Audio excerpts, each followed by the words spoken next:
Greetings, everyone. Good evening to you all. This is Maame. You're locked in. You're locked into blessradio1.com. Give thanks and praise. Thank you for joining us this evening tonight. Big up to Brother Raggedy for licking out those wonderful tunes these past couple of hours. The radio. No, is it the DJ Gods? Is that your name, brother? Is that your nickname? They call me Radio God or anything. The Radio God. He's the Radio God. Dumplings, so. Dumplings? How do dumplings come in? Nah. Well, you got cute little dimples. Is that why? And big up to Brother Natty. He's somewhere here in the house as well today. So, yeah. I hope you've all had a wonderful week, a good week, and yeah, we're coming to that stretch now, the weekend, that slow pace, well, hopefully, anyway. But I'm wishing everybody, all of you all, a good weekend to come. Yes! So, some kind of technical. It's okay? Sorry. I'm still kind of getting to grips with the technicalities of everything here, the mixing, so forgive me. But, yes, I just want a quick shout out. I just need to say shout out to Sister Sabrina. Sister Sabrina, hey. Greetings, sis. And also greetings to Sister Queen Jeannie and King Jeannie of One Harmony. Love you guys. Much love to you guys. And also Sammy Kundalini, who I know is locked in tonight. How you doing, my brother? Can't wait to have you back on the show real soon. Dropping all those gems with us. So give thanks. Yeah, so that's just my shout outs to London. Yeah, just a shout out to all the wonderful people that I know as well. Okay, well, tonight's show is I'm gonna be focusing and centering on astrology and religion.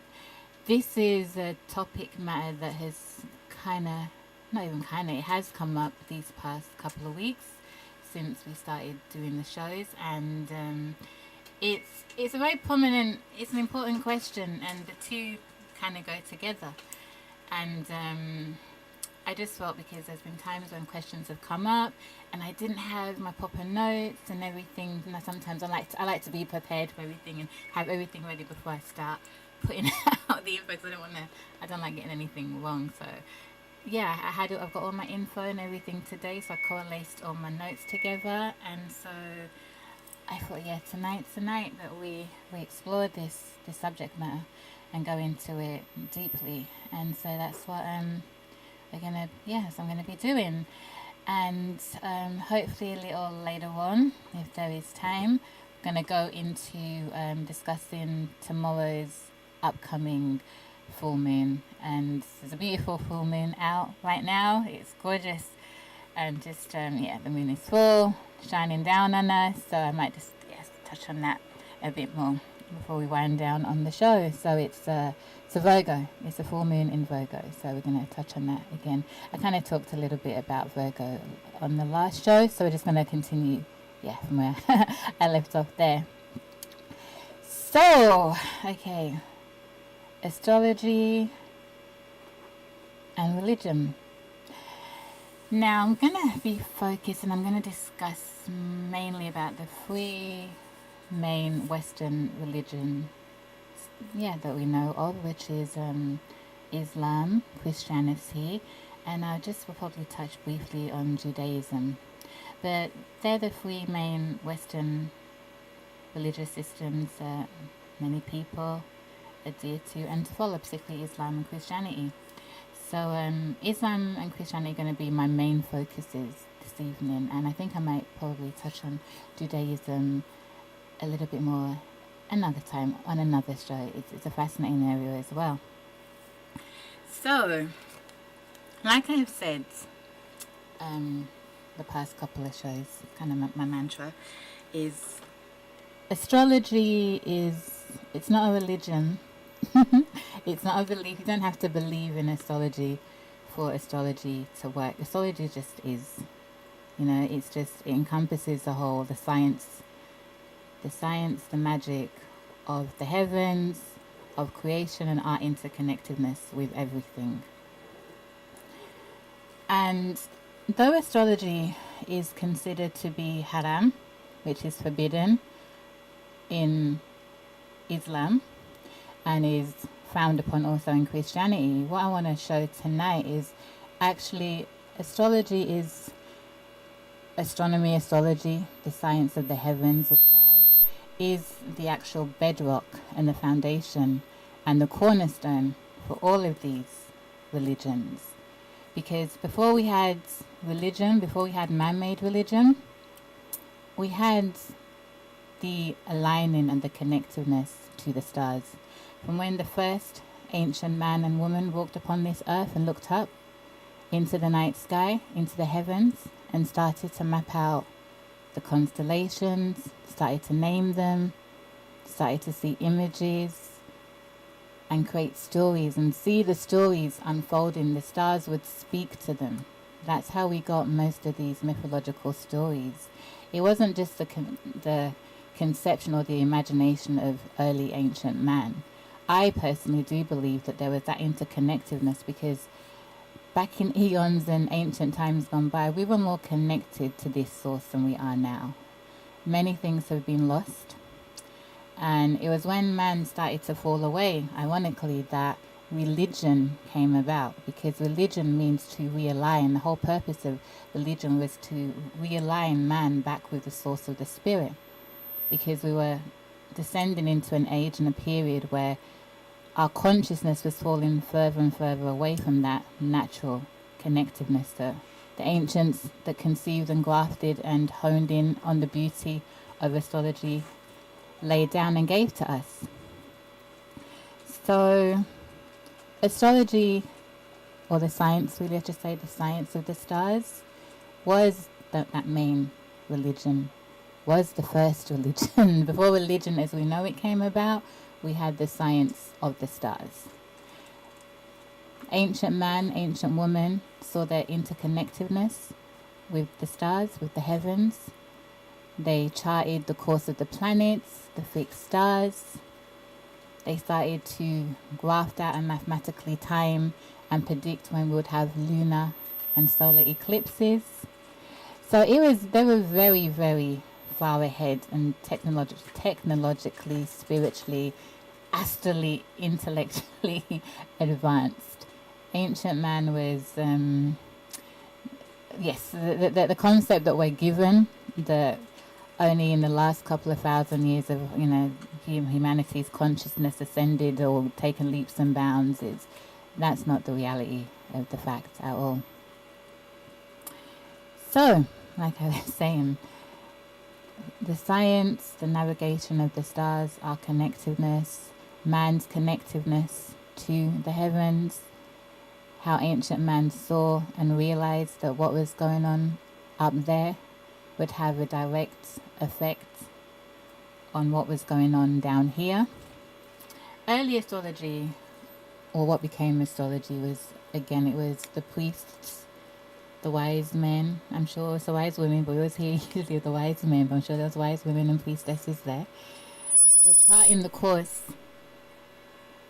course of the planets, the rising of certain constellations and fixed stars. And they were great observers, and over a period of time, they would then be able to mark, and they saw a predictive nature. There was a pattern and a cycle and a cyclical reoccurrences that would happen when such and such star was at such and such a place at such and such a time of year. This would be, there'll be these manifestations. The weather would be affected in such a way. We would see the rise and fall of rulers, kings, queens, empires. And so these wise stargazers were called upon to note down these observances and these occurrences. And over time it became enclosed as a body of knowledge. So astrology was really originally done by the sages. They were the officiates. And so it was done to mark and herald how to sustain an empire, a kingdom, a city-state. What affects particularly phenomenon such as eclipses, solar eclipses we're going to have and we're going to come to bear on the rulers, on the leaders. And then later on from that, we have what became, very many thousands of years later, we branched into what is now also known as natal. So astrology, or the science of the stars, was not just for the state and the leaders. It became to be able to be utilized for every man and woman, for every man, the common man and woman, and which is what most of modern day astrology is now connected with. So we have mundane astrology, which is continuing that branch of the ancient source of the science of the stars, where we study nation states, countries, leaders, rulers, towns. That's all governed. Cycles, historical cycles, that's all governed by mundane astrology. And then we have the natal astrology that most of us should be familiar with. So that's just that little background data there to kind of show how, yeah, the science of the stars was that first religion. And then I mentioned just a little while ago that astrology is the bedrock and the foundation of modern day religious systems. And although astrology has unfortunately been shunned in the past couple hundred years by the two main religions I'm going to be talking about, mostly in Islam and Christianity, what is very interesting is that the foundations, if we look at the symbolism of Islam, we have the crescent and the star. Many Islamic countries take on this emblem as part of their flags, the crescent and the star. The crescent and the star, the crescent moon and the star, the 5-pointed star. Now, the moon, obviously that goes to stand for what it is, the moon, the crescent moon, the phase of the moon. So we see in Islam motifs of astrological phenomena, the luminary of the moon. Christianity, the New Testament, is centered around Jesus, Yeshua, the Son, the S-O-N. But in actuality, it's stories and allegories coded that is dealing with the S-U-N, the Sun. So both Islam and Christianity, we can see right there, are representing heavenly phenomena. Now, Islam, it is said that the emblem of the crescent moon symbolizes just that, the moon, representing the early phase of the moon, and representing progress. Because the crescent moon, which we see just at the beginning of a new moon, we see that little glimmer there. That shows, that's the beginning of the waxing period. So something is going to grow, something is going to evolve, something is coming into being.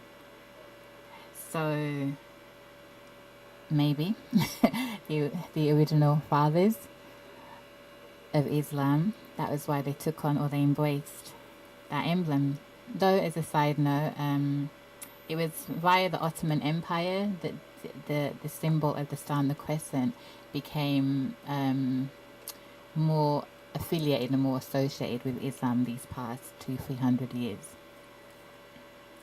And also the star, I read, for Islam symbolizes illumination, the light of knowledge. So you have the star, and that is what stars do. They're twinkling lights, they're lights. Lights guide us, lights lead us, lights impart that wisdom upon us.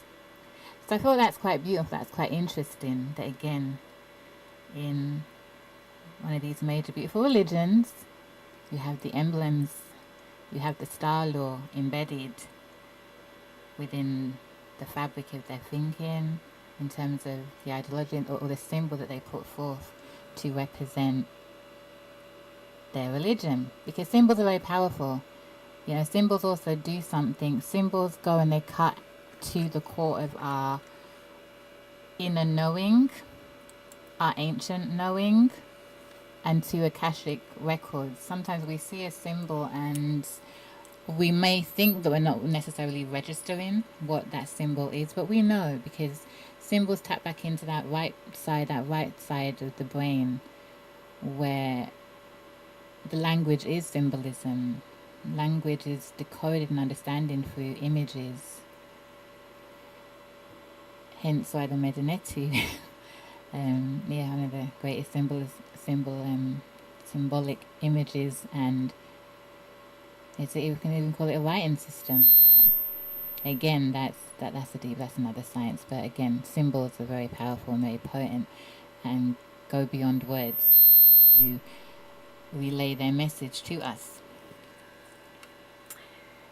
And also the 5-pointed star, if I can add as well, is also, I personally take that to be synonymous and symbolic with the planet Venus. So when I see the star and the crescent on the emblem of Islam, I'm seeing, in my eyes, in my gaze, I'm seeing Venus and I'm seeing the moon, the feminine, again, the two, what we consider feminine planets, feminine energies. And I'll go a little bit more into, I'm going to come onto that soon as well. And then also, like I've briefly said, with Christianity, we have the sun. But let me stick with them. Let me not get too ahead of myself. Let me stick and continue with Islam. Now, in Matthew 16:18, Jesus, there's a verse that says, "Upon this rock I will build my church, and the gates of hell shall not prevail against it." Now, the rock is very, very interesting. The rock. Because, interestingly, in Jerusalem, we have the Dome of the Rock. Now, this Dome of the Rock, now it's more associated, and it has come to be associated. It was built in, I think, 600 or so. I'll come to the actual date. It was built between 685 and 691, this current era. And it was the first Islamic building ever constructed in Jerusalem. And it was commissioned by Abdul al-Malik, who was probably the most important Umayyad caliph of the time. And he erected the Dome of the Rock as a focal point for his supporters. Now, the dome is located on the Haram al-Sharif, which is an enormous open-air platform that houses now the Al-Aqsa Mosque, madrasas, and several other religious buildings. And this dome and this placement is where originally the temple, the second Jewish temple, stood before it was destroyed by the Roman Emperor Titus in 70 CE while trying to subdue a Jewish revolt.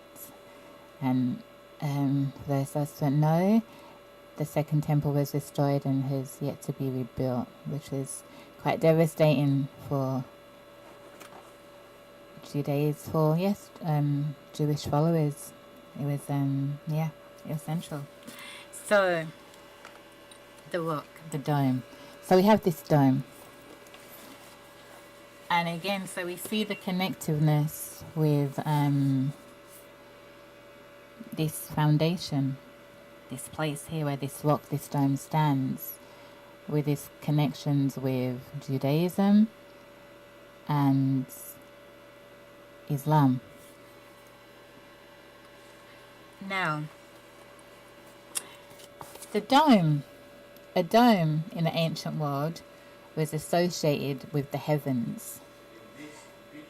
The circle, the dome.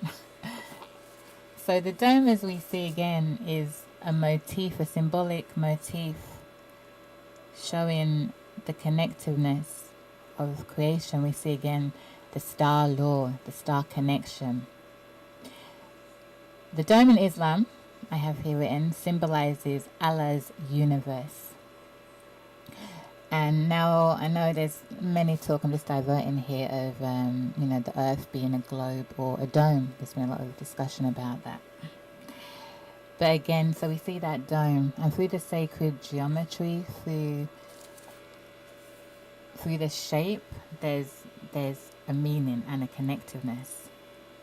Now, the dome is placed over a square base, and the circle represents perfection, eternity, and the heavens.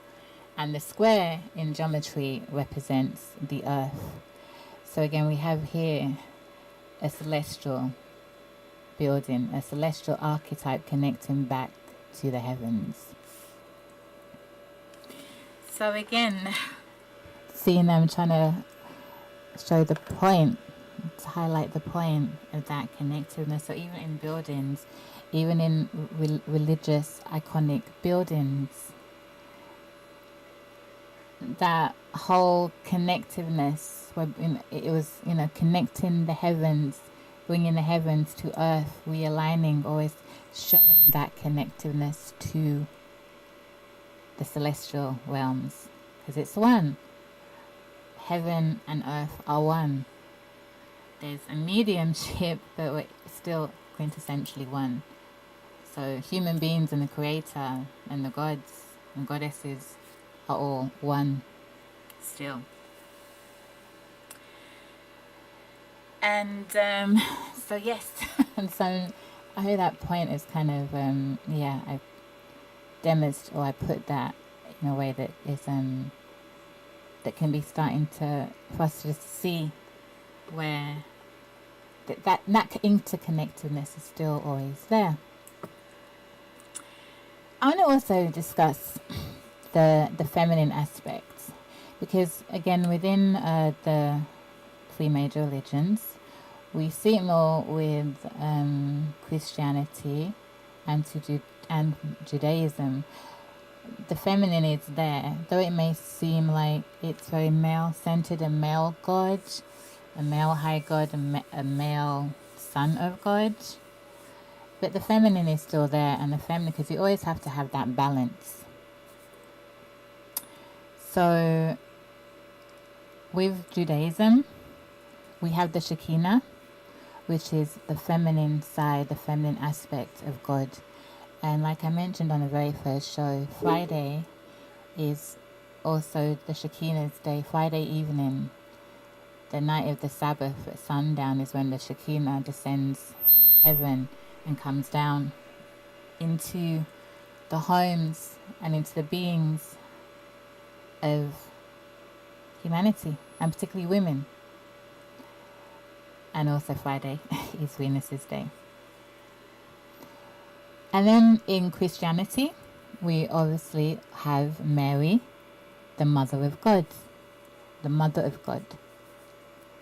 So Mary is a great, iconic, symbolic reference of the Divine Mother, the goddess. And there's also that association, which I'll go into a little bit later on, with Virgo, the opposite sign to Pisces, which is the Virgin. Virgo, the sign of Virgo is associated with the Virgin. So we have the astrological motives encoded there again with Mary. But I'll go into that again a little bit later on. And so then we come back to Islam. And with Islam, I should probably say it better when I used to say pre-Islam.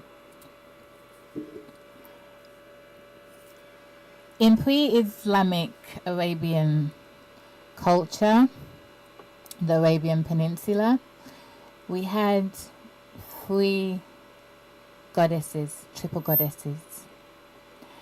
One of the main ones, though they came in a three, and this whole theme of the three, which many people probably see now, associated with Wiccan traditions and practices, the three aspects of the moon, the three aspects of womanhood, cycles, the maiden, the mother, the crone.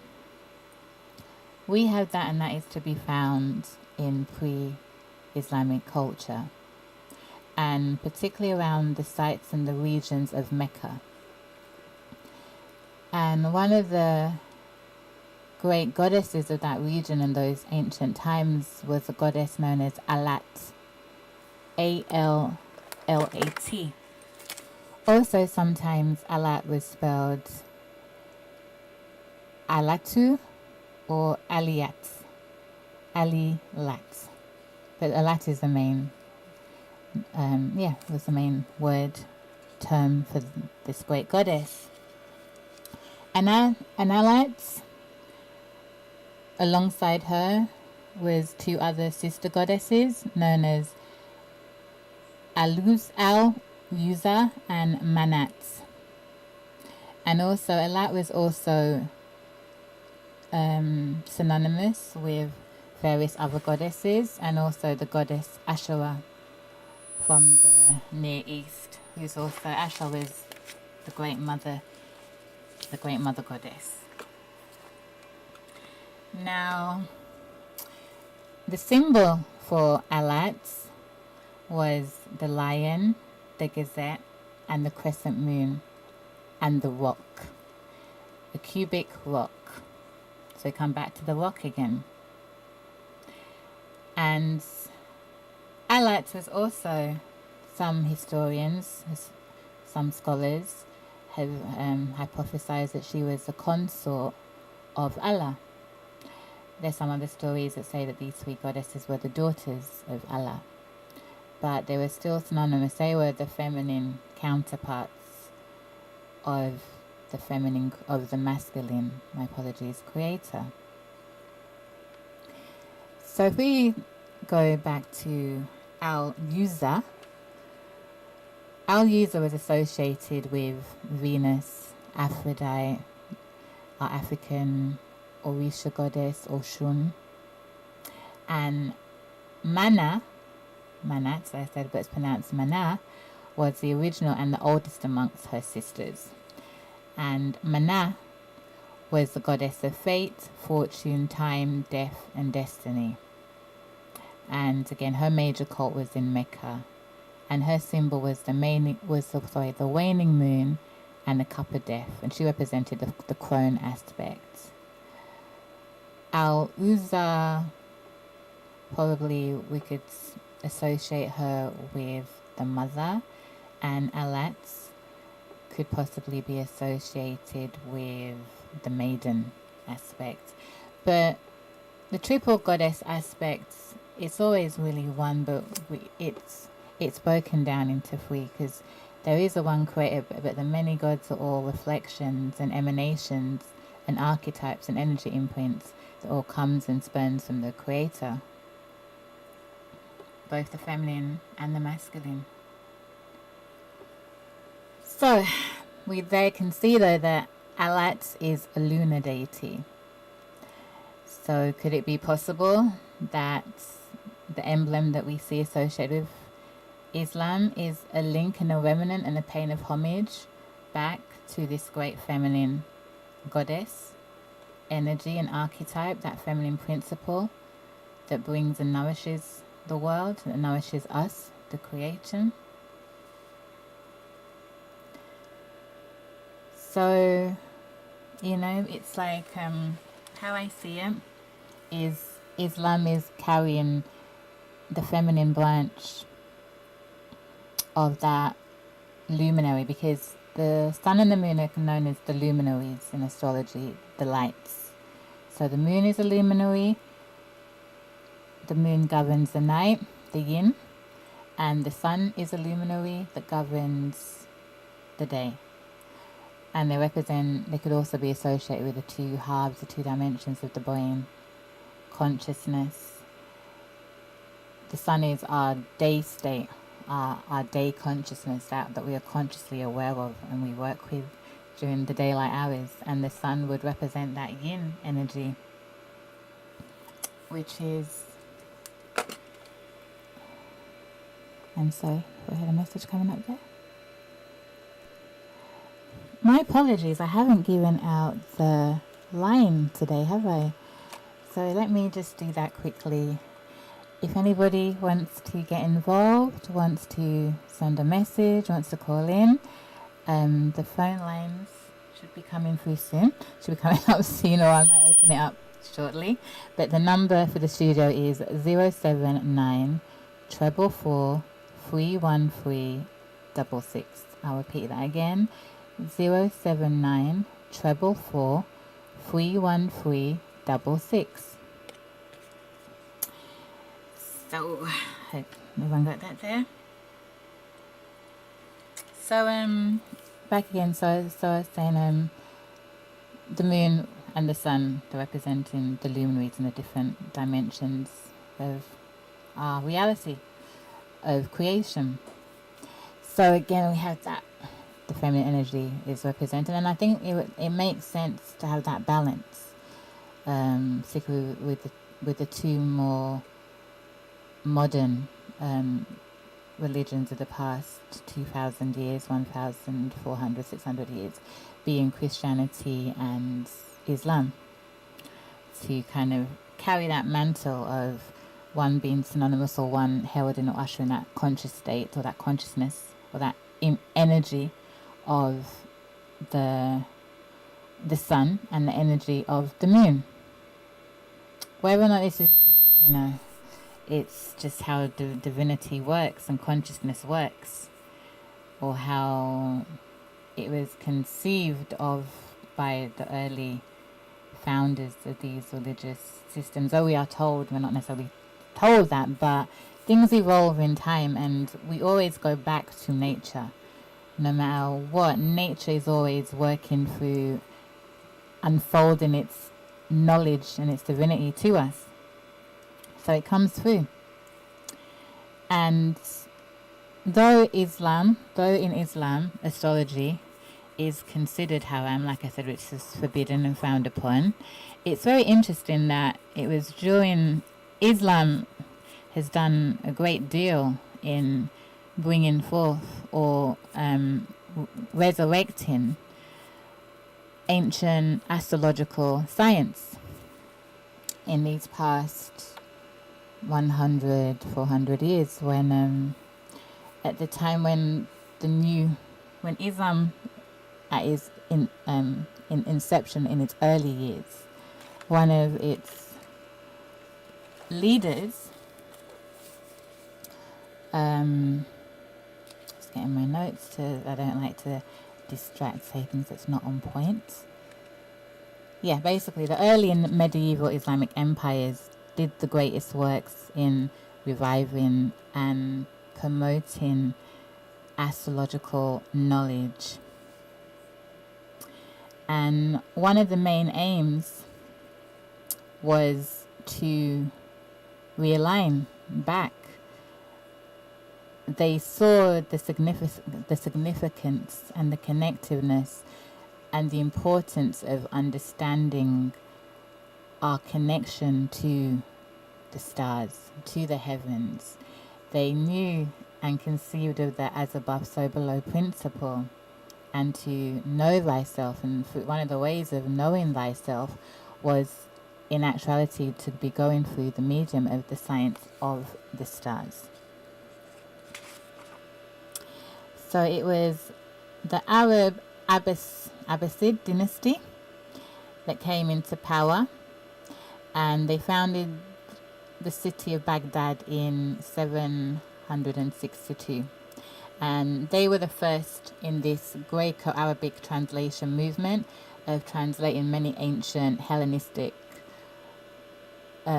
Greek works, and from the ancient worlds, where many translations was commissioned. And also this Arabic golden age of enlightenment, when it came to the study of the stars, they didn't just translate ancient documents, they took things forward. They brought further and greater insights as well, and added to what was already ancient knowledge. And even to this day, there is a branch of astrology known as Arabic parts. And many of some of the techniques that we have, particularly in traditional astrology, can be down to the innovations and the philosophical inputs that a lot of these Muslim scholars and geniuses done for the promotion and the advancement of the science. Because astrology is also a science. However, it may be downplayed as not being such by astronomers, astronomy and astrology was one, and it really is one. And it's a science it's one because there's a mathematics to it. You cannot construct a chart and make the predictions that is made in astrology without understanding and tapping into mathematics. It all boils down to mathematics, the charting, the predictions. In order to be able to predict when an eclipse is going to occur, and there's predictions, not even the predictions, because it happens at the time that it happens. It's all done by mathematics. It's all conceived of by mathematics, from the precision of the equinoxes to the astrological ages. Everything is done by precise mathematics.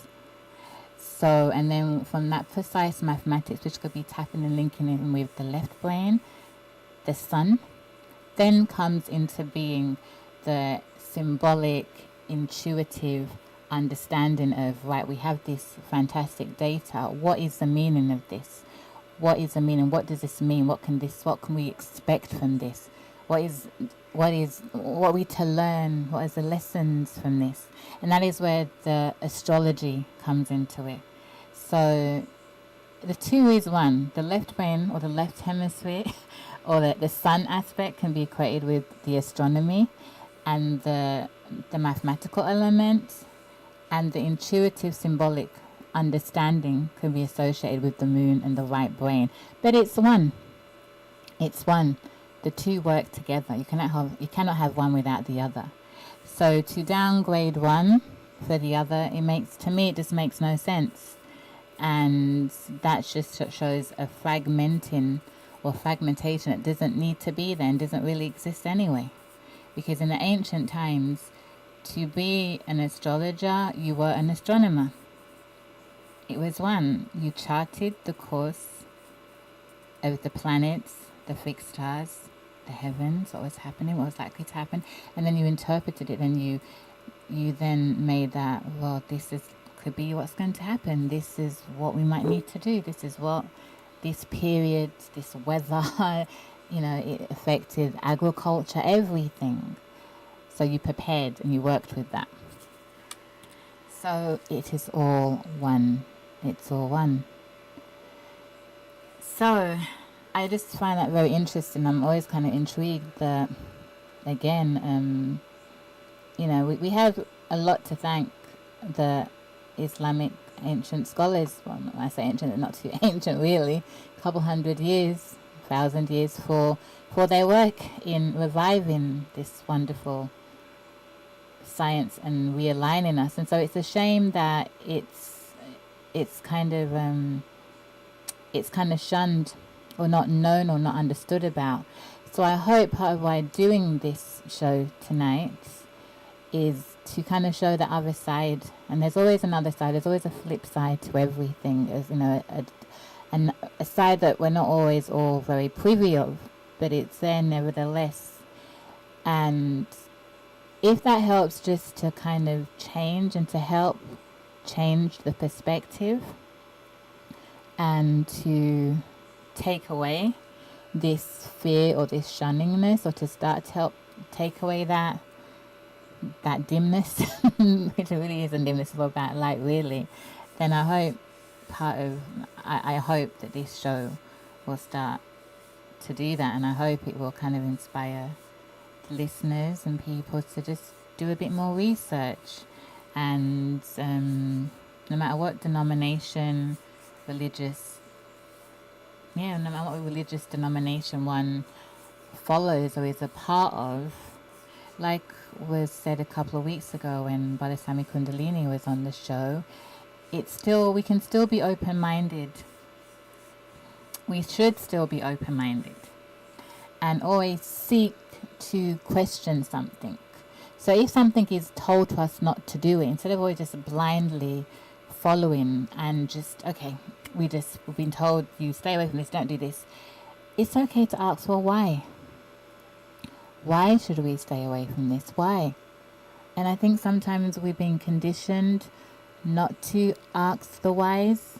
Now, I guess that can be easy for me to say because I'm a very curious person, and my whole thing is always about the why, the why, the why. So if I'm told, I'm like, but why?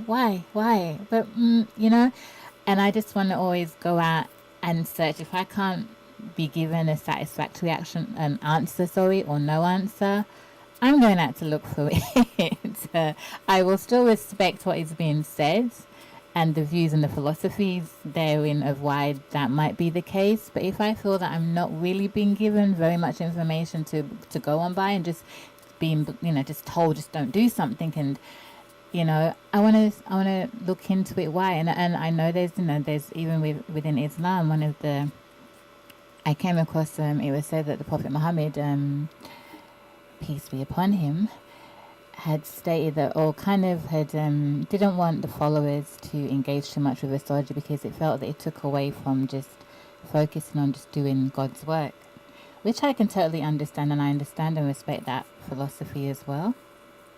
I need to look into that a little bit as well because I just came across that.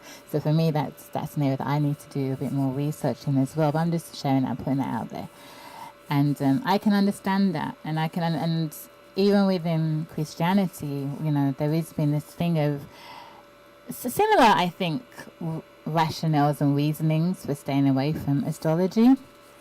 But my response, my answer to all that would be, astronomy, the science of the stars, is our birthright. It is our birthright. There is nothing demonic, nothing evil with understanding nature, understanding your place in nature, understanding your divine purpose and interconnectedness within nature and everything and everybody else. That was our birthright.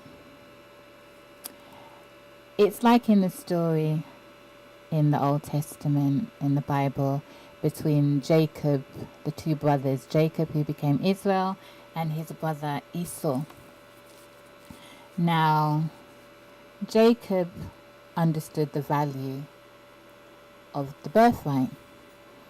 He understood and he knew that Esau had a birthright, and he wanted it. He felt that Esau wasn't really appreciating it, wouldn't appreciate it, and so there was a bit of, meandering that went on.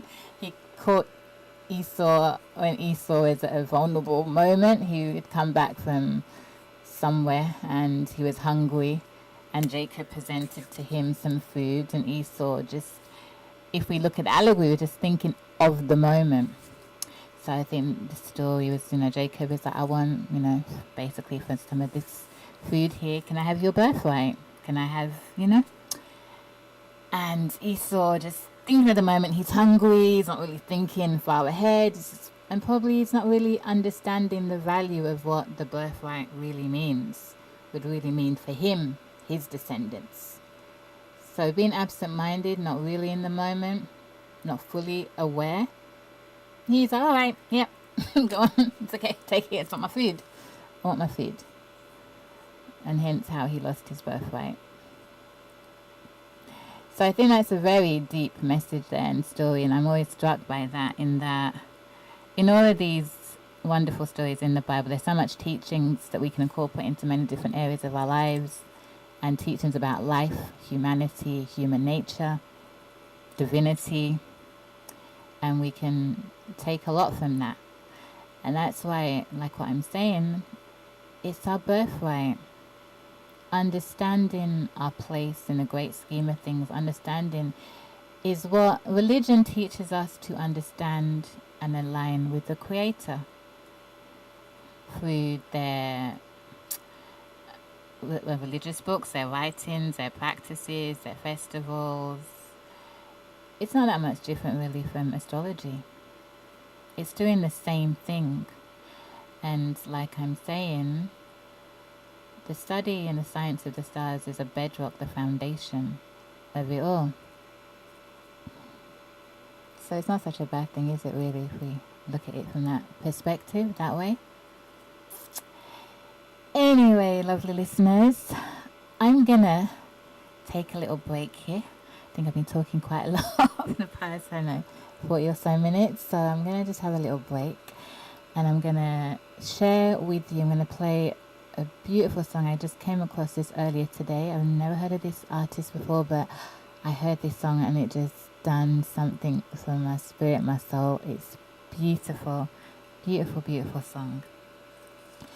And the name of the artist is Suna Jobate. I hope I've pronounced her name right. Beautiful singer. And the name of the song is called Gambia. So enjoy. I hope you like it as much as I do.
Greetings, everyone. I'm back.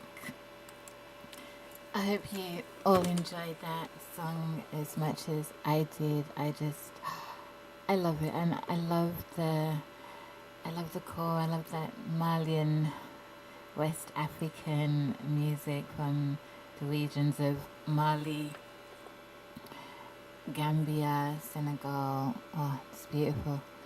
I like the artist is it Ali Fakatoy? I hope I said the name right. Anyway, the great artist. I love I love those. Love that. I love the music from that West African beautiful music. That's where the roots of blues, blues and jazz originates from. So birthplace, the home place of that beautiful genre of music. Anyway, yeah. I'm in a mood now. I'm just in that zone right now. But anyway, let's get back to what I was discussing. So get back to the religious, astrology and religion. Now I think I've said enough regarding Islam and its connections with the science of the stars, and so I'm gonna go on and shine the spotlight, the luminary on Christianity now. And if I just to add as well, that whole Renaissance period of particularly the early Islamic rise empires, it was global in the sense of it branched out from the Middle East into Europe and into Africa. And I think it's been said, I think I did say in the first show, I think it's even in Timbuktu, the great Timbuktu, had one of the greatest universities and ancient manuscripts pertaining to so many different sciences, philosophies, and again back to the astrology and the science of the stars. And it's quite sad that a couple of years ago when we had there was the trouble in that region regarding, I think is it the Boko Haram? My apologies if I've got that wrong. I'm just naming the wrong, but a couple of years ago when there was a lot of instability, and some of those manuscripts or the families that were housing these ancient manuscripts, I don't know if some of them were taken away. I don't know, but I know that it was a sad period a couple of years ago when that was happening. I always think at the time, oh please, I hope that it wouldn't be a case of like in Egypt where the burning down of the library of Alexander and so much ancient knowledge and science, and law was taken away and destroyed. And I really hope that, when these acts are done in the moment, for whatever reasons, ideologies, it's just, it just always kind of brings me back to the story of Jacob and Esau, and one not understanding at the moment what one is really doing and the repercussions further down the line, of hurting and impeding their birthrights. Knowledge never ever really dies, and it's always then, it can always be tapped back into. So though physical libraries may be destroyed, there's always people somewhere that are custodians of oral knowledge and tradition. Within nature, the secrets are there. Things can be downloaded and imparted to us. Even those who may not understand the value of it at the time and may be doing their utmost to sabotage, they're still human, and from when we are still human, from there is still life. The divine will always and can always be accessed, and to show the light and to lead the way back to one's rightful path. So I say that in that nothing is ever really lost. Some things they're submerged, they're concealed, they are destroyed apparently, but just like the concept, energy never really dies, and knowledge is a form of energy. It's a current, it's an energy. It will come back again, just like everything else. It will come back, and it can't be destroyed. And it has its time, just like the seasons. Some things lay dormant, some things we are in the winter period currently now. For those of us in the northern hemisphere, it's the opposite in this, in those in the southern hemisphere. But in the northern hemisphere, we're coming out of our winter period right now, actually, and particularly here in the UK. I know for London, this past week, I just have to kind of give a little side note that I find it very interesting. As was it this Monday, we got the roadmap out of lockdown from the Prime Minister. I noticed from Tuesday onwards the weather's been lovely. It feels, you can feel spring. It's been bright. It literally feels like spring. And I was talking to a friend today and was saying, and even yesterday, if it feels like spring, you can feel spring in the air. And we're only in the 26th of February. But it is in the air. It is. And it's, we're not too far from the equinox soon. And that ushers in the season of Aries, because we are currently in the season of Pisces. The sun is transiting in tropical astrology, Pisces. And so Aries, which is the time of the equinox. The equinoxes, we have 2 equinoxes, we have 2 solstices throughout the year. And they also, in Christianity, this kind of ties in nicely with what, and when I'm going to start talking about the Christianity now. Christianity as a faith and its symbolisms and emblems associated with the sun. Now, one of the main symbolisms of Christianity is also the cross. That 4 cross. And that 4-pointed cross. Now, the sojourn of the sun, the S-U-N sun, the sun goes through 4 major points, 4 cardinal points throughout its ecliptic phase, its orbit, from the vantage point of Earth. And those 4 points, those 4 celestial markers are known as the equinox and the solstice. So we see the equinox usually happens around the 21st or the 22nd, the 23rd, last year I think it was the 20th, around there in those times of March, where the sun enters Aries. And then a couple months later, so Aries is the ram. Aries is the symbol, the sign represented by the ram. And it's that, it's that pioneering, it's the head, it's that first surge of life where, life is sprouting forth. Nature is coming alive, particularly in the Northern Hemisphere, after being dormant and laying still during the period of the crone, which is, as we're talking about the Trinity aspects. Winter is that dormant state where everything is just still, laying in wait, secretly germinating to spring back into life and to reincarnate and to take on new form, just like a baby that's born. It's conceived, incubating its mother's womb, and then it's born, boom. That's kind of how we can kind of see how Aries is. It's that baby, it's that ram that coming into life, that surge, that new spark. It's that infancy period.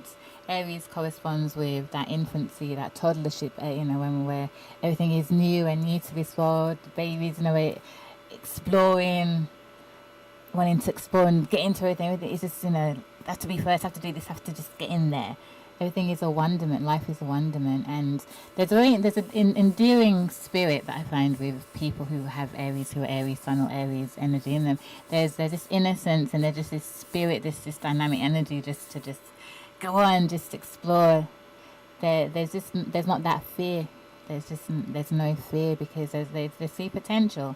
There's potential in everything. You try something. What have you got to lose? That's the mentality of Aries, is that yes, let's just go in. Sometimes you'll probably think first and then think, act first and think later, but it's just that let's just do it. It's here. It's there's there's a great world to be explored and to be tapped into and to experience. Let's experience it. So the sun is exalted. Astrologically, we say the sun is exalted. It's kind of reborn at the equinox in Aries. And then a couple of months later, we have then when, we go through spring. It's a season of spring. And then we enter summer, and then it's the height of summer. So on the 21st, so there and there around the 21st of June, we have the summer solstice, which is when the sun is at its highest peak and shining bright at its strength. And the day is longer than the nights. It's the longest day of the year, is the summer solstice. And then, I forgot to add that the equinox is where we have equal days. The two equinox periods mark the two equal. Did I say equal days? Sorry. When I say equal days, let me correct myself. Equal hours. It's the days that mark equal hours of both day and night. So 12 hours of daylight, 12 hours of night. And we're kind of seeing that now, particularly over here. I've been keeping more of an eye out these past couple of weeks. I'm just like, yes, something, we're getting there. The equinox is coming. It's getting darker and darker later, going up to about 5:45 now. It's still kind of light. So I'm like, yes, we're a couple of degrees where, we're getting there. So I'm just kind of excited about that. Don't know why I'm more so this year, but I just am. But so yes, that's what the equinoxes represent in terms of the balance. So it's equal, it's balance. And when we have the solstices, that's when one is dominating over the other. So in the summer solstice, daylight, the power of the sun is dominant. We have the longer hour. I'm so sorry. The longer daylight hours. Sorry. It's late, guys. I'm sorry. I don't do so well in the evenings. My brain starts disengaging. But anyway, forgive me. So yes. And then after that, the power of the sun starts to wane from the solstice. Every degree, every minute, we're entering. The sun is losing its power. It's not going to be at its ascendancy like it was at that point. And so then we have the decrease of daylight hours gradually until we get to the point of the next equinox in September in the sign of Leo.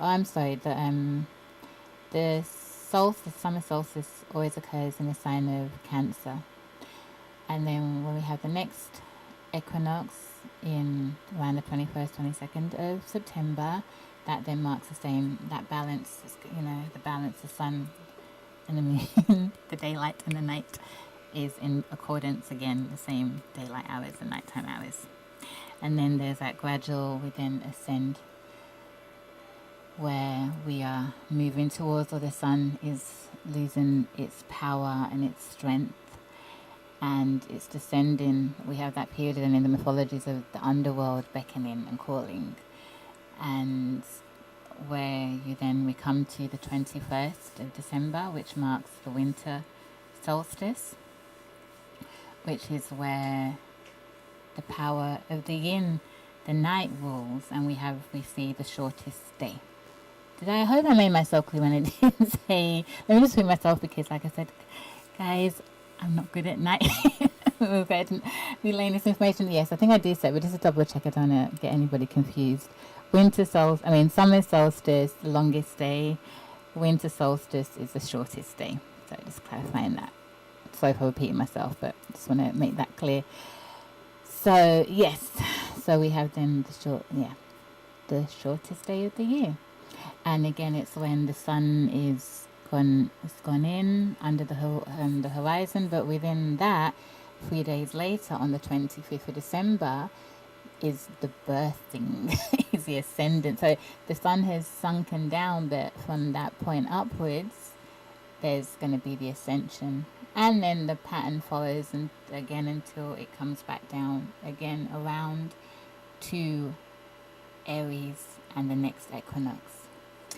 So I just gave that little, that breakdown there in that sense, because just to show that these are the 4 points. They're the 4 points, the crossing, the conjunctions, and they all happen in astrologically the signs of the winter solstice is in Capricorn, the spring equinox is in Aries, the summer solstice is in Cancer, and the autumnal equinox is in the sign of Libra, and they are all cardinal signs. The cardinal signs usher in new periods, usher in a new season, a new age.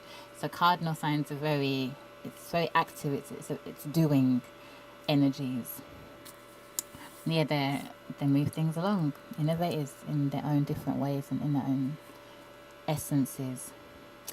So, when Christianity, or when we have the writings of the New Testament, we were in the age, and coming out of the age, rather, should I say, of Aries into the age of Pisces. Now, there's astrological ages, which I won't go too much into today, but there's astrological ages. And so the sun kind of, just like the sun will spend a month in a sign, we have astrological ages where the sun goes through the constellations and spends 2,160 years in a sign, there and thereabouts, give and take. It's a 2,000-year period, basically. It's over 2,000-year period. And it's so what we experience, just like when the sun is in a sign, such as now, where the sun, we are currently now in Pisces. The sun is in Pisces. And so much of Christianity and the stories and the motifs and allegories of Jesus the Son is also the allegories and the symbolisms of the sign of Pisces. I'm just going to share a little something that I wrote to just highlight things better. I sometimes write things better than what I speak. So let me just, if you can bear with me, listeners, let me just get this up. Okay. So this is something that I'd write. Now, also, so I must add that in the Old Testament as well, we see stories and allegories alluding to the stars, the heavens, and astrology. So this is just what I wrote, just to kind of hone in this whole thing. In the book of Job, when we find in the book of Job, chapter 9, there is a verse in the Bible that names the constellations very specifically, which is the bear, which speaks of the constellation. We see, it says, Job 9, he made the bear, Orion, and the Pleiades, and the chambers of the south. Now that is a clear reference to the constellations of Ursa Major, the bear, Orion, the constellation of Orion, which many people I'm sure have heard of, and the Pleiades, which I'm sure many people have heard of as well.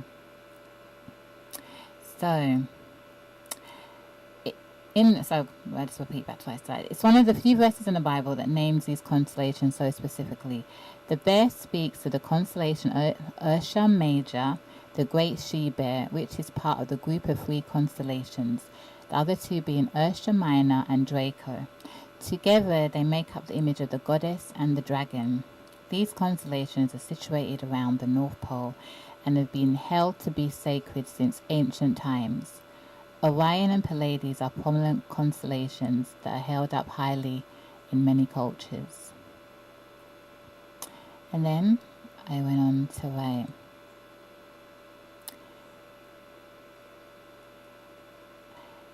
the book of Job is not the only reference per se to astrological law. There is reference to the stars, astronomy, and astrology throughout the Bible. Like in the story around Jesus' birth in the New Testament, where mention is made of the 3 wise men, the Magi, being guided by the star in the east to lead them to where Jesus was. In a literal sense, that shows astronomers or men who were familiar with the stars and astronomy being guided and navigated in accordance with the seasonal uprising of a certain particular star constellation. It is making reference also to the precisional age that was dawning at the time, the moving into the age of Pisces, which Jesus, the Sun, really representing the Sun, S-U-N, being birthed when it entered into that new age of Pisces. Pisces is a sign associated with water, spirituality, redemption, ascension, from the physical to the spiritual plane. The symbol of the sign for Pisces is two intertwined fishes. Also, that symbol can be likened to the Vesica Pisces. That is why in the New Testament we find in Matthew 4:14 the story of Jesus meeting the fishermen, Simon, Peter, and Andrew, whilst he was preaching in Galilee. And he told them to come after me, and I will make you fishers for men. The sign of Virgo, the Virgin, is opposite sign to Pisces in the heavens. Hence where we get Mary, the Virgin Mother of Christ, the Son. In astrology, opposite signs work together. A lot of astrological knowledge is coded throughout the Bible, but a lot is put in allegory and symbolism and has to be deciphered. But coming back to the verse in Job, I think what it's really trying to say is that God created the zodiac and the zodiac resided in God. This is stated in Job 26, should I add, 13, where it says, "By his breath the skies became fair, and his hand pierced the gliding serpent." The gliding serpent was a term used for the zodiac, an ancient term used for the zodiac. So God shaped and gave life to the constellations, stars, and what we see. And in Psalm 147, that was just my add in there, sorry. And in Psalm 147, verse 4, it says that God determines the number of the stars and calls them each by name. The Hebrew name for the zodiac is Mazaroth, and Mazal is a word for a single constellation. So all this in its own way shows that the Bible writers, scribes, were affirming and encoding the science and the study of astronomy and astrology within their writings. And it shows also that they must have been well versed in the subject matter themselves. So that's just something there. It wasn't written in the best of how I usually like to write my things, but I hope you listeners that you get a bit of an understanding of where I was coming from there, to show the symbolisms again within Christianity and the writings of the astrological ages and periods. And so we entered the Pisces era, and we now hear very much talk about we're entering the age of Aquarius.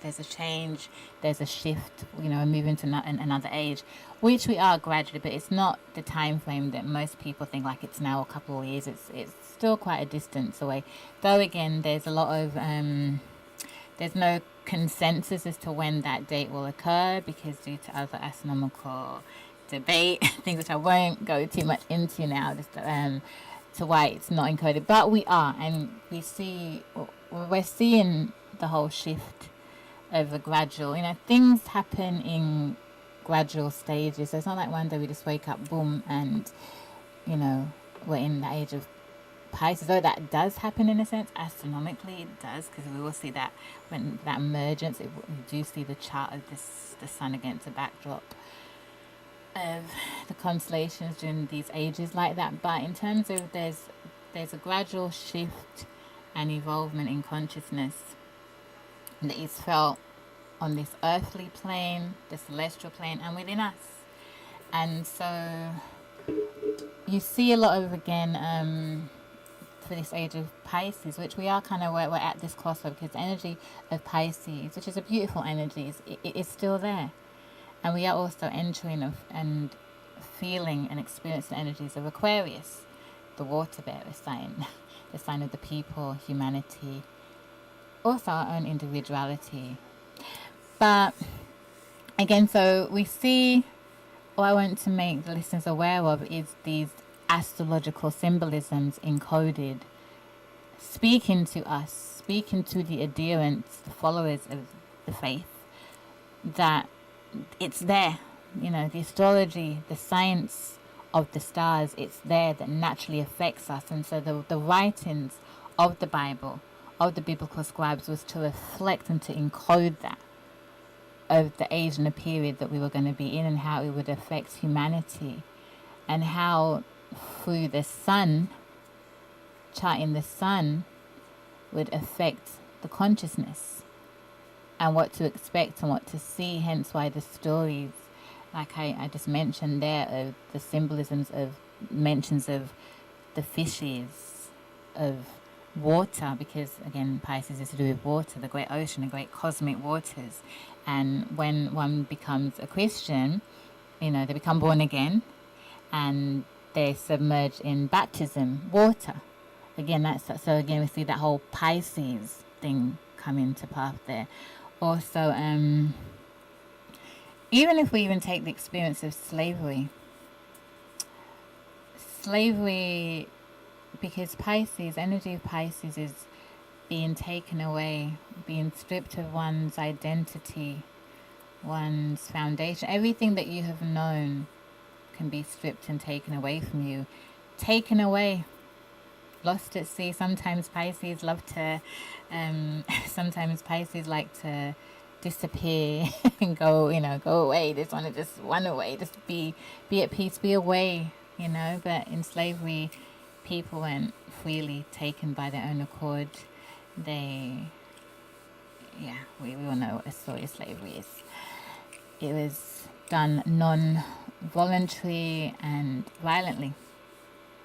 And so we see then, particularly, slavery's been going on all over this, slavery has been, particularly these past over 1,000 years or so, where some form of slavery has been going on. We always think of the transatlantic slavery, but there was slavery that was going on in Arabia.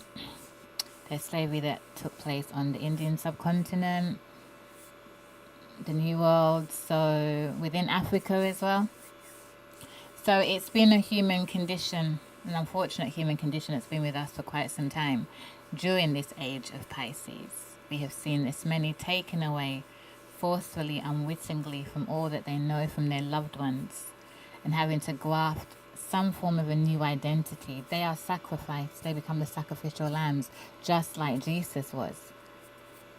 You see, innocent, didn't do nothing, and they were taken away, and having to rebuild a new structure, a new life, a new identity in an alien, very hostile environments.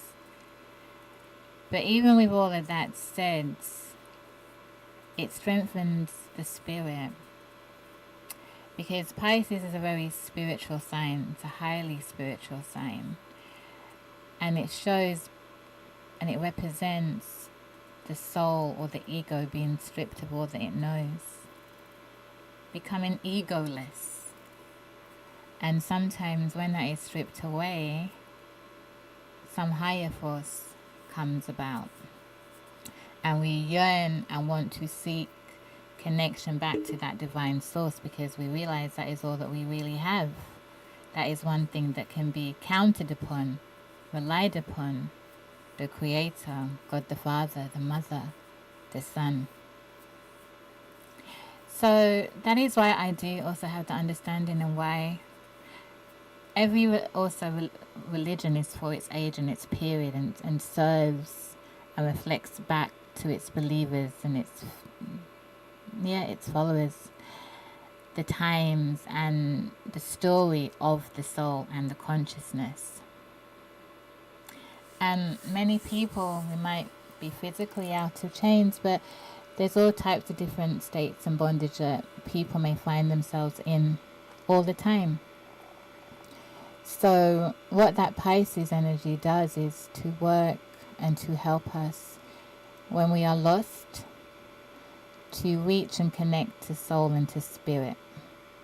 Forge that connection back to spirit, because that anchors you.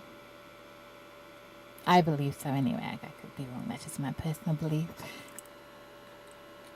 So Christianity, Islam is the anchors for many, and I respect that, and I do see the beauty in it. But what I would like is for the greater story also to be told, and the greater truths, the universal truths, to be realigned and connected with. That's the whole purpose of religion, to realign, so to let people see all of the different many ways that they can connect to divine, to divinity. Some is in through visions, because Pisces is also the sign of the visionary. You know, visions come particularly very strongly to people who are Pisces. You know, Pisces is now ruled by originally the planet Jupiter and also Neptune, which is also known, Neptune associated with the god Poseidon in Greek mythology. In the Yoruba spiritual tradition, it can be likened to Olokun. They're very similar. I'm going to have to show on the likeness and similarity of all of the gods and goddesses, because it's always a universal language, it's always a universal code, all of this. So you'll see one god in one region, you see another name for the god in another region, but when you tally the two together, it's one and the same gods. They represent one and the same principles, nature. So it's just out of the many, but always comes back down to the one, the same source, the original source. So again, like I was saying, so back again to the visionary. So let me just talk a little bit about Pisces, as we are in Pisces. So Pisces is the visionary. It's the mystic, the natural mystic. Pisces, just they like the Pisces energy of people that are governed, who are very Pisces Lord in their chart, or Pisces sons. There's something very, for them, very cathartic, being near and submerging themselves in water. Water is that renewal. Water is that it rejuvenates their spirit, their mind. It's a purifier, you know. So that Pisces energy needs to be around bodies of water, needs water, you know, within and around it. We come from, I think also, like, because you have Pisces as the last sign. Pisces is also the last, it represents the 12th house, so it's the last sign. It's the endings and also the beginnings, because after Pisces, what is the next sign? Aries, that we were talking about. And again, you see the whole symbolism as when a baby is coming out of the womb, and it's coming out, it's a baby is clothed in its mother's womb, in the amniotic sac, the waters, and it's dreaming blissful dreams. And if we look to the Hindu spiritual system, we have the god Vishnu, and Vishnu is depicted as, you know, he's the great dreamer. He's a preserver. He's a deity, you know, that preserves nature, and he's there dreaming away, dreaming creation into being, which I always kind of think is probably what happens when we're in our mother's womb, when in that 9-month period, in that 9-month stage, we're probably dreaming of our many lives and the many potentials and opportunities that is yet to happen when we come out of our mother's womb into this plane. So we are Vishnu. When we are in that state, when we're in the womb, we are Vishnu. And also Pisces is that Vishnu energy in that it represents dreams, the potential, the subconscious, the unconscious, all that there is and all that there could be. So we plan and we navigate all of that for when we come into the next terrain, the next adventure, which is Aries. Just as a baby comes out and it's reborn and everything is new. So like I said, right, have I touched on this? The mystic. So it's a natural mystic. It's a cleansing, rejuvenating sign. Also, Pisces is it's compassionate. Piscean energy is very compassionate, hence why we have the stories of Jesus being so compassionate, giving to the poor, the sharing of, taking something of the bread and feeding the, how many, I can't remember, hundreds or thousands, forgive me, but yeah, I'm sure you know what I mean. So again, it's that, Pisces will have little and will be willing to share whatever it has. And there's many other sides, but I won't. So there's many attributes, and it's artistic. It's very important for the Pisces energy also, or Pisceans, to tap into their artistic gifts, because many do have them, and it's because it's through that they need to tap into that energy, that deep subconscious, that Akashic records, to kind of manifest and bring forth what they need to bring forth. And sometimes that helps to ground and to give that sense of purpose to Pisces, because sometimes the energy, they can feel lost and they can feel themselves drifting away. So they need things and people, energies or activities to help anchor them back, and to be an outlet. So doing anything of a good cause always enriches the soul, usually of Pisces. And they're quite conscientious that way. And so that brings me then also to the opposite sign of Pisces, which is Virgo, which I said Virgo is known as the Virgin, the Harvest Maiden, because it's around the time, the period where Virgo is in its ascension, when the sun is in Virgo, or that area and region of the heavens, where the harvest, summer is winding down, and people are, or in olden days, traditional times, that's when the farmers, agriculturists will then start to preserve all of the stock, count, put things, classify it, label it, preserve it, in preparation for the leaner times that we're going to be ahead in upcoming winter. So that's why also the sign of Virgo is very methodological, in that the Virgo energy, like I said last week, it knows how to, it discriminates, it discerns the wheat from the chaff. It's always, it's organizing, it's putting things in its rightful place, or trying to put things in its rightful place and purpose, and it knows to prepare and to preserve for the energy for things to come. And it's very linked also with Pisces, and it's both of service. Both signs like to be of service. Pisces is a very compassionate. It feels the pain. It takes on the pain. Again, we have the motif of Jesus taking on the pain and the sins of the world, of other people. Pisces just do that. They can just feel it. You don't have to tell them. They can just feel your pain. And they're very empathetic, very sympathetic to that. And sometimes it can hurt them if they don't understand, or come to the point of learning how to channel that energy somewhere else, or in another way, so that it doesn't consume them. And again, it's because then they can sometimes be that sacrificial lamb unwittingly. Again, that whole association with Jesus and Christianity. So again, all these stories represent the astrological symbolisms and traits and dynamics that we find.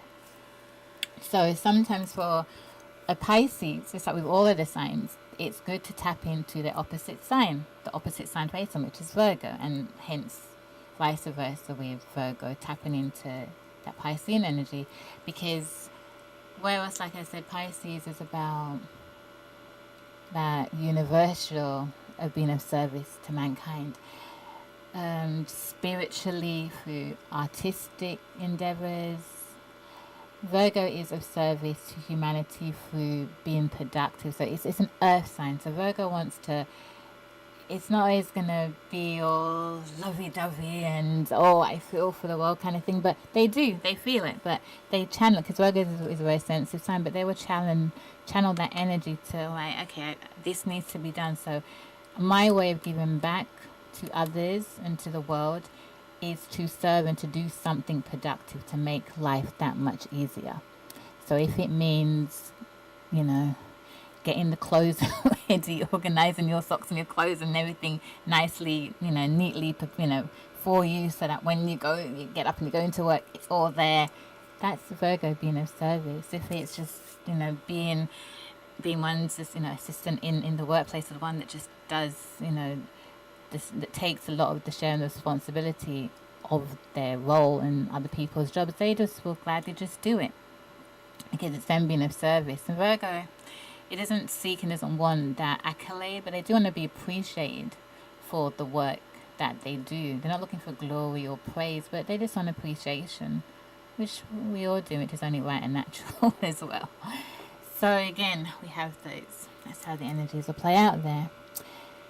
And so we come into the full moon in Virgo tomorrow on the 27th. So what full moons represent are their illumination days for 2 to 3 days when the moon is in that particular sign, whether it's a full moon.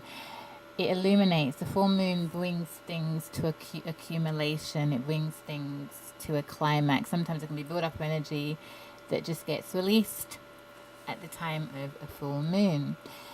And full moons happen because the sun and the moon, are in opposite signs. So it's like, I see you. It's the shine. The light is just on whatever needs to be on, whatever matter that needs to be on, or whatever person, or myself, and I don't mean myself, I'm talking to people in general, but whatever is needing to be addressed, needing that focal point to be highlighted. Full moons do that. And sometimes, because of the energy and the tension, certain things we may not really want to have to address, we may not really want to have to be seeing. We may just want to just keep it locked down, shut away. Thank you very much. I don't deal with it. No. But full moons just have a way of just bringing everything to light that needs to be brought to light, whether or not we want it to at the time, but it's the time. So if it's a time, particularly if it's a time also, if it's triggering certain points on astrological chart, things will come to light. And it's not always negative. There can be good things that need to come to light. Good revelations, good news. It could be a good new path or something that we need to embark on. And so I suppose practical suggestions I could give for this upcoming Virgo full moon is being in the sign of Virgo. And that is also to do with routine, health, work, habits, is to just to focus on what is it that we know that we want to implement, what things can we incorporate into our routine, into our habits that will be of benefit to us.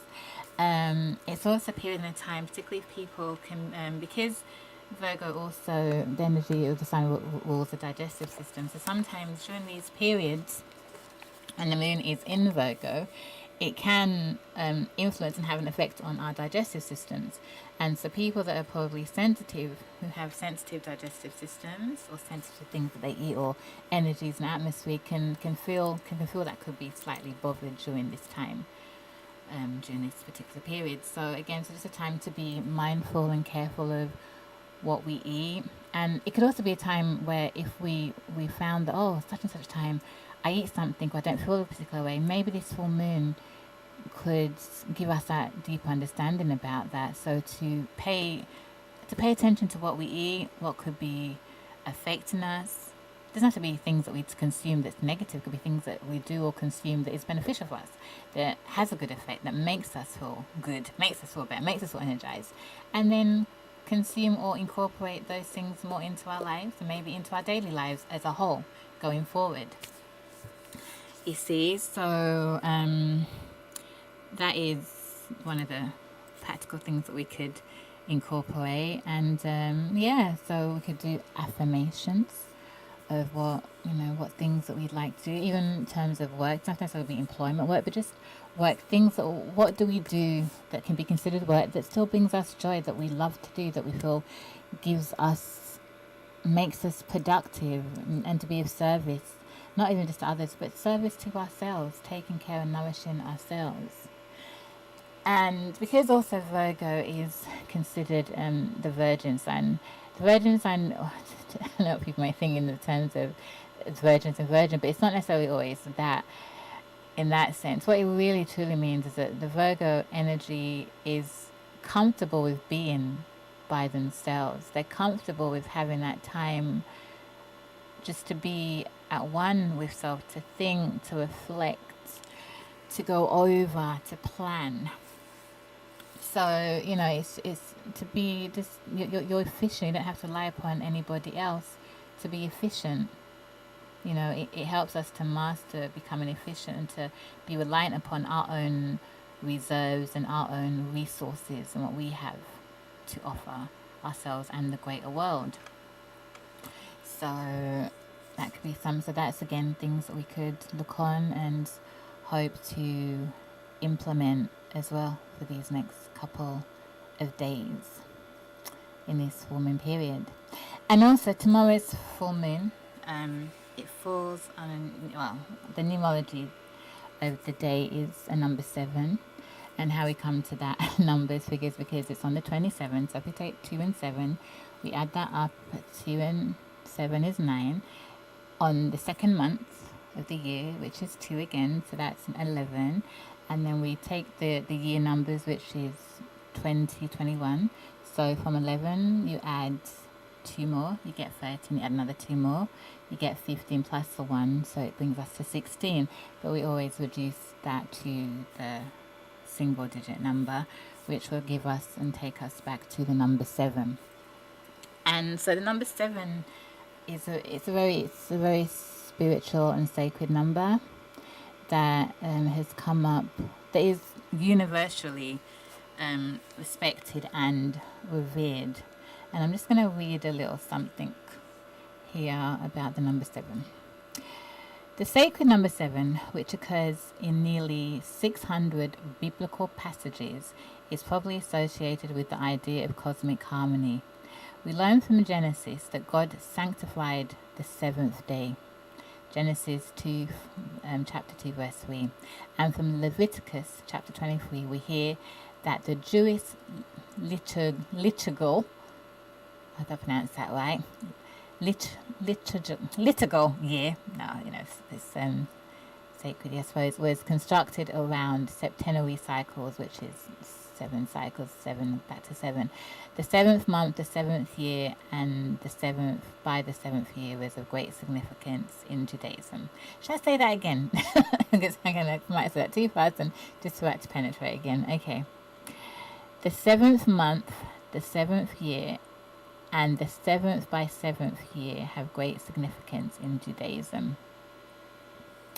There have been many good attempts to explain why 7 is so important. It's a number of planets, including the sun and the moon, which is true, because before the 3 outer planets were discovered, we had 7. There was a 7, though the sun and the moon are luminaries, but the other 5 are planets. But they're all classified as 7, hence the 7 days of the week. So originally, and these planets are visible more so to the naked eye at various points than the outer planets, which are, because they're so far away, we need the telescopes and the binoculars to, not telescopes really, to see them. Alright, also 7 is a number of days in a lunar quarter, which is true. There's 7 periods of the different phases of the moon. It's a number of visible stars in the constellation of Ursa Major, which, since it never leaves the northern sky, was a natural symbol of permanence and indestructibility.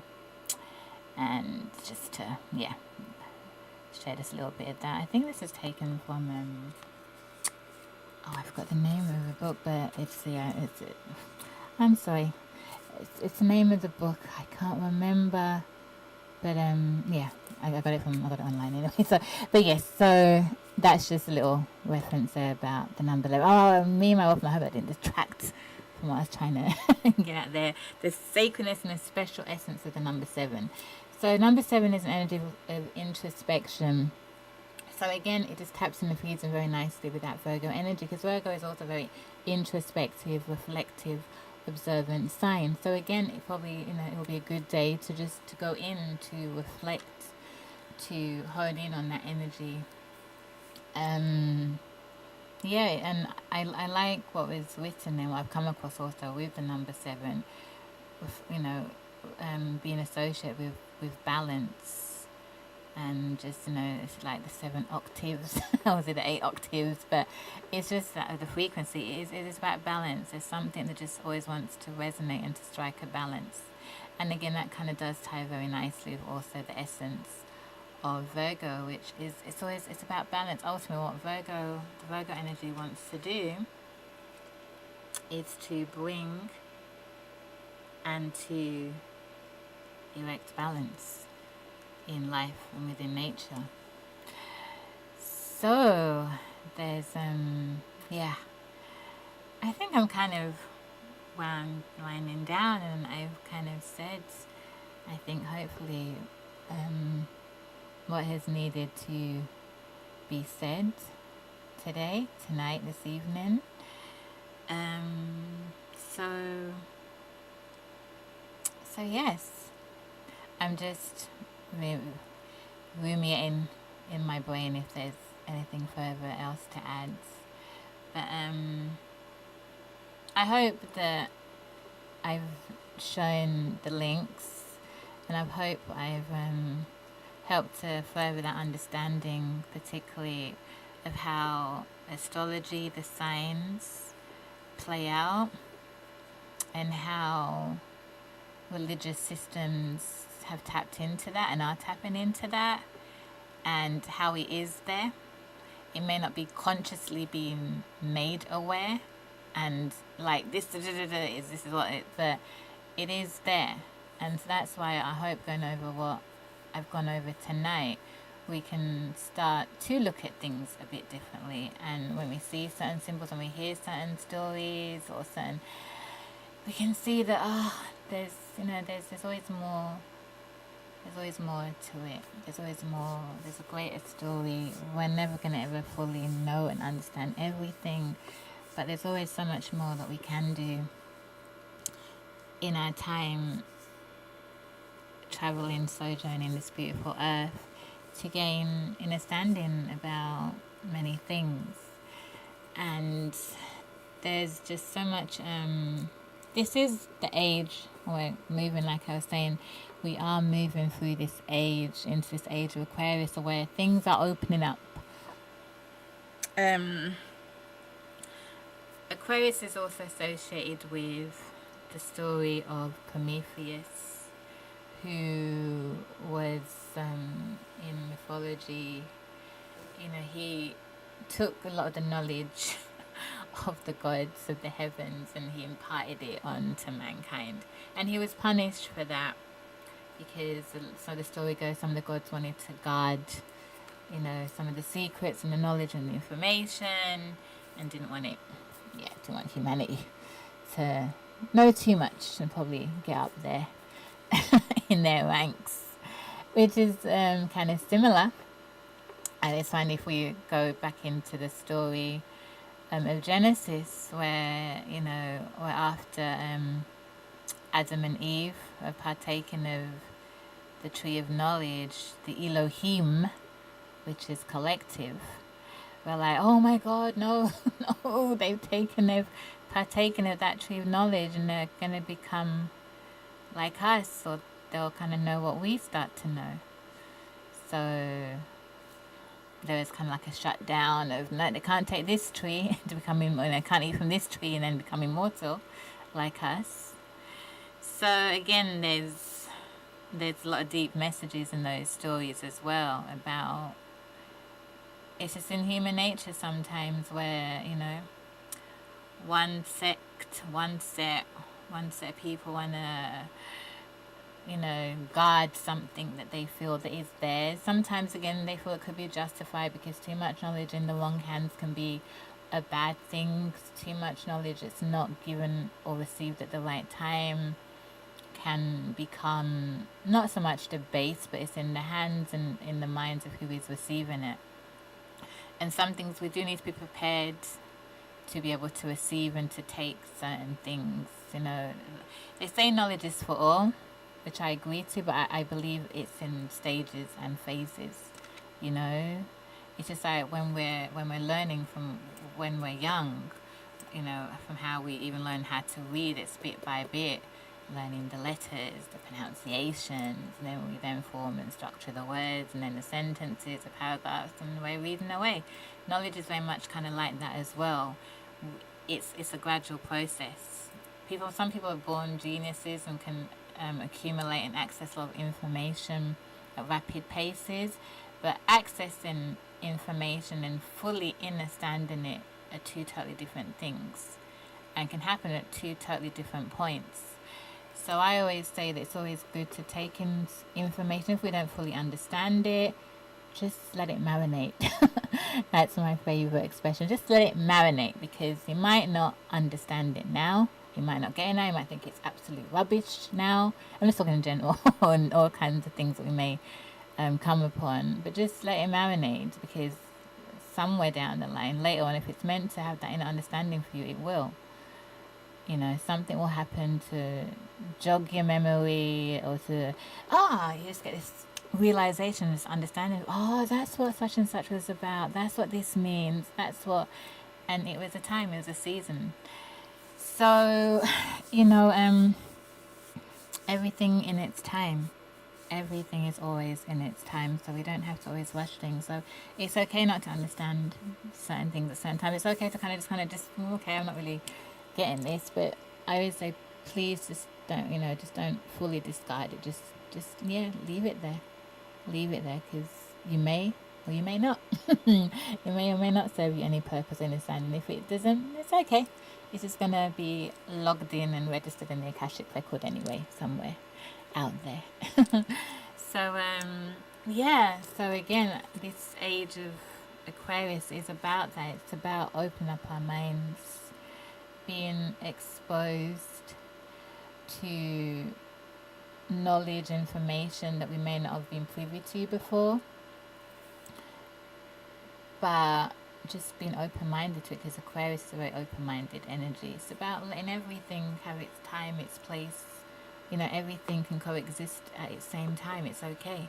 So we can have different views, different religious, different spiritual principles and views, ideologies. It's okay, because ultimately it does all lead back to one truth and one road, which is the source of everything. So that's one of the nice things with the energy of Aquarius. And I see, and I hope a lot of you listeners as well probably are seeing it for yourselves, maybe within yourselves, out there, people the greater collective, so we're in that junction period right now of the age of Pisces entering the age of Aquarius. So everything in its time, everything in its lovely, wonderful time. And with that, wonderful listeners, I think I'm going to be wrapping up tonight's show, this evening's show. I hope you all have enjoyed it or got something out of it. Something, I hope. I enjoyed putting it together, because it allowed me to go back over certain things and to construct certain things in my mind that I kind of needed to do. And certain things for me that was I picked up, that was kind of locked away. It's time for me to go back to refer it and to kind of connect the dots and the links.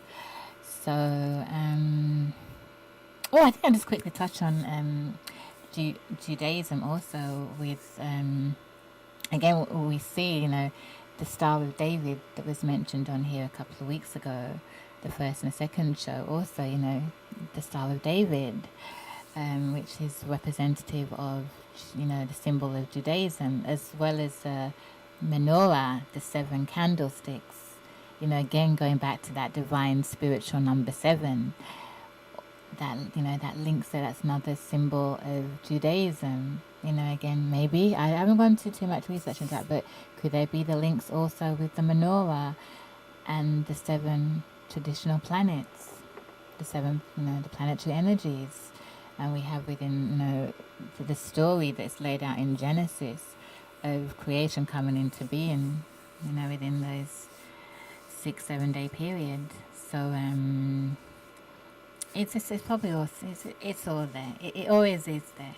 We cannot get away from the heavens. It's everywhere. It's around and it's within us, and it's around and it's within religions and spiritual traditions, spiritual teachings, spiritual writings.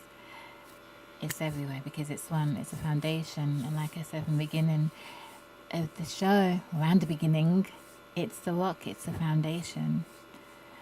So I hope tonight we can go over realizing that, it's the rock. And it reminds me of that saying of, is it the stone that the builders refused and disregarded? Something like that. I hope you can understand what I mean. Is that famous saying? It's probably in a biblical verse. But the stone that the builders refused or rejected, to that effect. And that's the core. That's the one that we'll always have to keep coming back to, because that is rejected. That is the key. That opens and unlocks the door and propels everything to come together.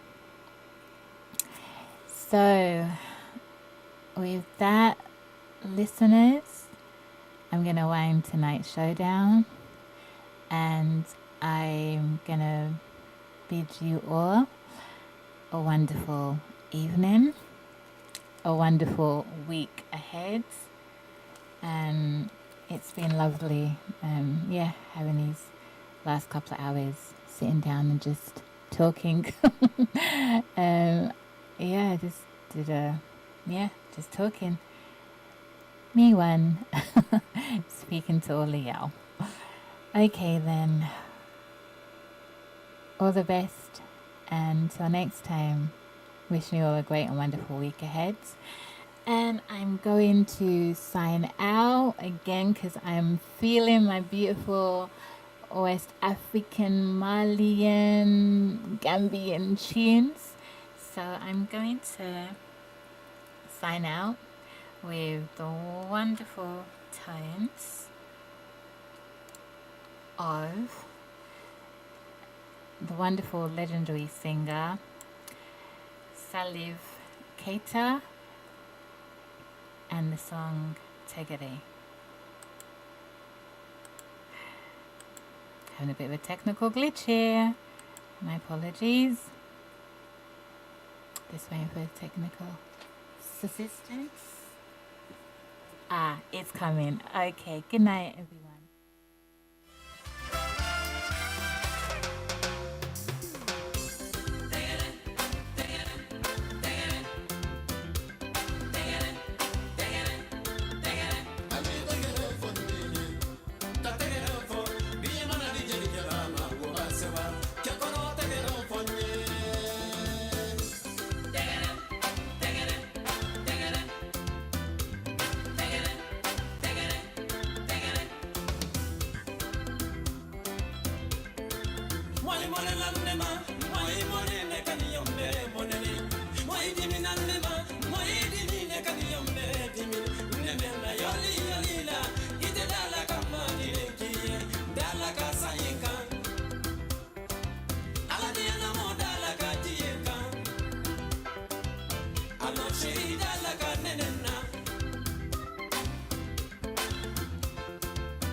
kile ya dimini abawula la moya de la banadi motu ya bankina kafonta gila juya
abawula la moya atela banadi motu ya bankina kafonta